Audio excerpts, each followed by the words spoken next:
देखिए, आप लोगों का आज एक महत्वपूर्ण चैप्टर करनी के बारे में बता रहा हूँ। ध्यान से देखें। देखिए, करनी में घातांक के नियम हैं। जो कोई नियम ये बताए गए हैं कि x पावर n गुणे x पावर m बराबर ये कि इज इक्वल टू होता है x m प्लस n। अगर पावर के भी ऊपर पावर लगी हो, जैसे x पावर m की पावर n तो बराबर, तो घातों का यानी गुणा कर दिया जाता है, तो x पावर m n हो जाता है। अगर अपान में घात है, अगर डिवाइडेशन कर रहे हैं, जैसे x power m divided by x power n, तो घातें माइनस में हो जाती हैं, तो x m माइनस m के रूप में लिखा जाता है। अगर x पावर m है तो उसको लिखते हैं हम 1 अपान x माइनस m। अगर x m रूट x है तो x बराबर हम लिखते हैं x पावर 1 अपान m। अगर दोनों घातें बराबर हैं, जैसे x पर भी पावर m है, y पर भी पावर m है, तो हम x अपान y पावर m लिखते हैं। अब इसमें महत्वपूर्ण बात क्या है, इनके आधार पर 5 प्रकार के क्वेश्चन पूछे जाते हैं। तो उनको हम कैसे देखते हैं, कैसे समझते हैं, तो देखिएगा जरा।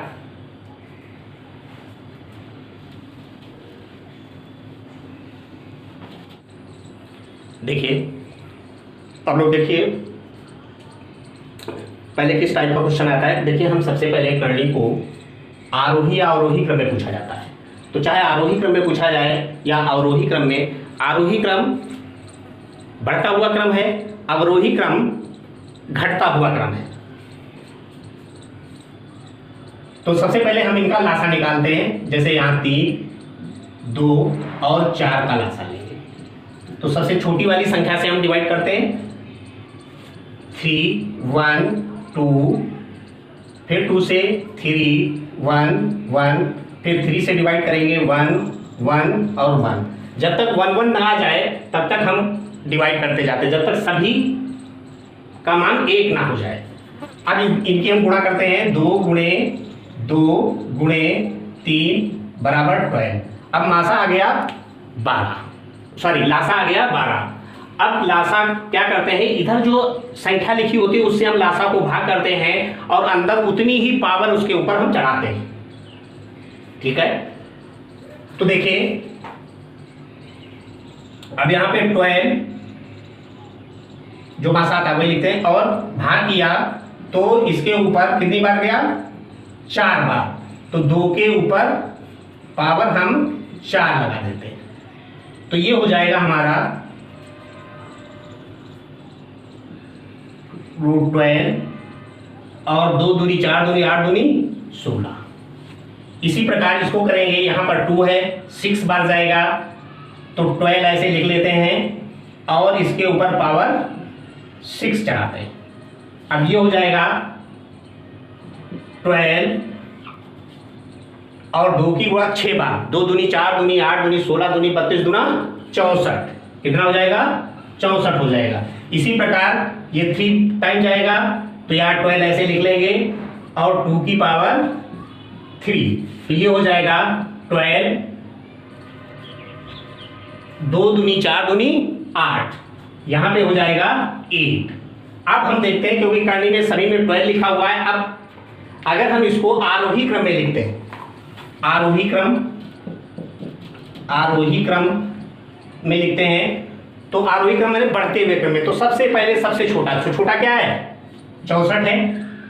इसको किया था, तो सबसे पहले हम लिखेंगे 3√2।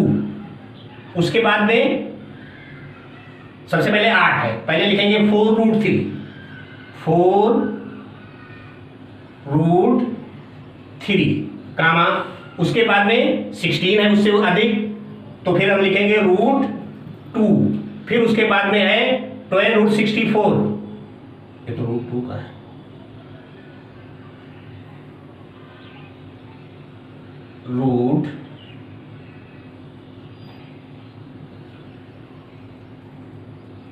√3√2 और उसके बाद में लिखेंगे हम √2। तो ये तो हो गया आरोही क्रम, बढ़ते हुए क्रम में, सबसे पहले छोटा, फिर उससे बड़ा और फिर सबसे बड़ा। अगर हम इसको अवरोही क्रम में लिखें, अवरोही क्रम, यही क्रम पूछे जा सकते हैं, तो इसको पलट दीजिए। सबसे बड़ा पहले तो √2 और फिर इसके बाद में 3√2 और फिर उसके बाद में 4√3। तो ये हो जाएगा अवरोही क्रम। तो देखिए इस प्रकार क्वेश्चन पूछे जाते हैं जिसमें आपको लगाना पड़ता है कि उनको आरोही क्रम में या पूछे जाते हैं या फिर अवरोही क्रम में। और दूसरे टाइप में क्वेश्चन किस प्रकार से पूछा जाता है, तो देखिए फिर इनको हमें जोड़ना होता है। जैसे 3√5 प्लस 7√5। देखिए अगर करनी सेम है, अगर करनी सेम है तो हम सीधे सीधे जोड़ देते हैं या घटा देते हैं, चाहे घटाने को या जोड़ने को हो। तो इसमें हम जोड़ देंगे सीधे सीधे, क्योंकि √3√5 ये है, 7√5 ये है, तो ये हो जाएगा 10√5। इसी प्रकार सीधे सीधे जोड़ देते हैं। अगर जैसे सरल करने को आता है तो 3√50 माइनस 5√32 माइनस प्लस 4√8। तो इस पे रूट, तो देखिए 3 अब 50 के हम इस प्रकार से कर लेते हैं, क्योंकि 25 5 से 5 से 1, तो एक पेयर बन गया।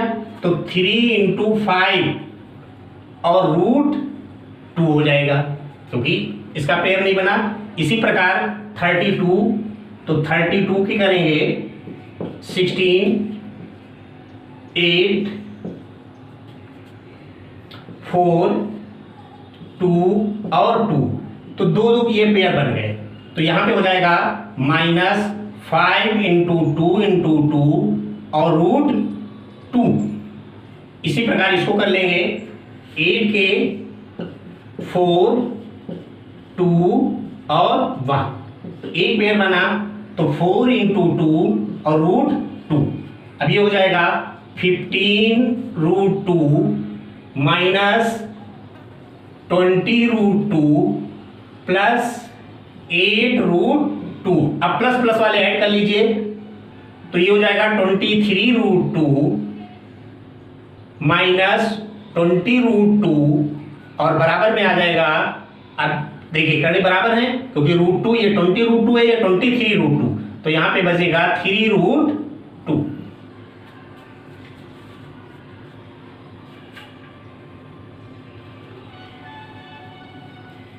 अब देखिए अगले जैसे इस प्रकार से पूछा जा सकता है, जैसे अब ये करनी में ही 5 है, तो 2 8 8। अगर 5 5 के पेयर बन रहे हो उनको तो हम करनी से बाहर कर लेंगे, और जिनका पेयर नहीं बनेगा उसको हम करनी में ही रखेंगे।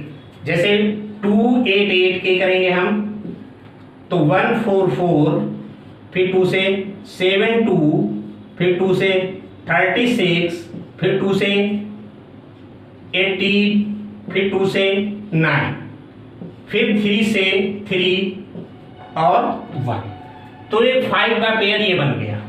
तो 2 तो बाहर आ जाएगा, और उसके बाद में इसके 5 का पेयर नहीं बना, तो इनकी गुणा करके लिया है 9, और यहाँ पे 5 लिख दिया जाएगा, तो 2। तो इस प्रकार से इसको हम सॉल्व करते हैं।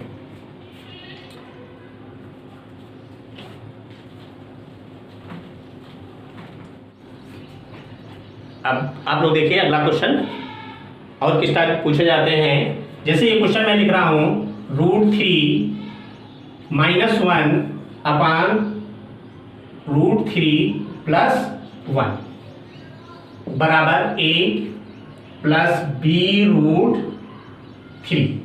तो देखिए हम इधर इसका परिवेयीकरण करते हैं, तो जो ऊपर संख्या लिखी उसी से हम मल्टीप्लाई करते हैं। तो √3 - 1 √3 - 1 अपान √3 + 1 और √3 - 1, यानी √3 - 1 √3 - 1 से अंश और हर को मल्टीप्लाई करते हैं। अब देखिए ऊपर क्या हो गया, √3 - 1 का होल स्क्वायर। और नीचे देखिए फार्मूला आप लोगों ने पढ़ा है, A² - B² बराबर होता है A + B और A - B। उसी प्रकार से ये नीचे लिखा हुआ है, तो √3 का स्क्वायर हो गया और -1 का स्क्वायर हो गया। इस रूप में ले आते हैं। अब देखिए ऊपर हम A + B के होल स्क्वायर से तोड़ेंगे। A + B का होल स्क्वायर आप लोगों ने पढ़ा है, A² + B² + 2AB। तो देखिए ऊपर क्या हो गया, √3 का यानी 3 + 1 - 2√3 अपान 3 - 1। अब देखिए जोड़ दीजिए इनको, 4 - 2√3 और अपान में हो गया 2। अब बराबर में इधर देखिए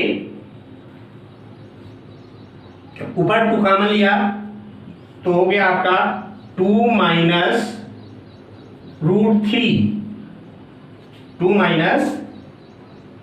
√3 और अपान 2 से 2 कैंसिल। अब क्या आ गया, 2 - √3। अब देखिए इसका हम इससे कंपैरिजन कराते हैं, तो 2 - √3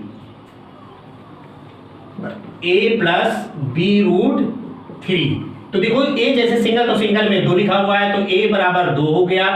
और √3 में जो लिखा होगा वो B का मान होगा। जब कुछ नहीं लिखा होता है तो 1 मानते हैं, तो B बराबर आ जाएगा -1।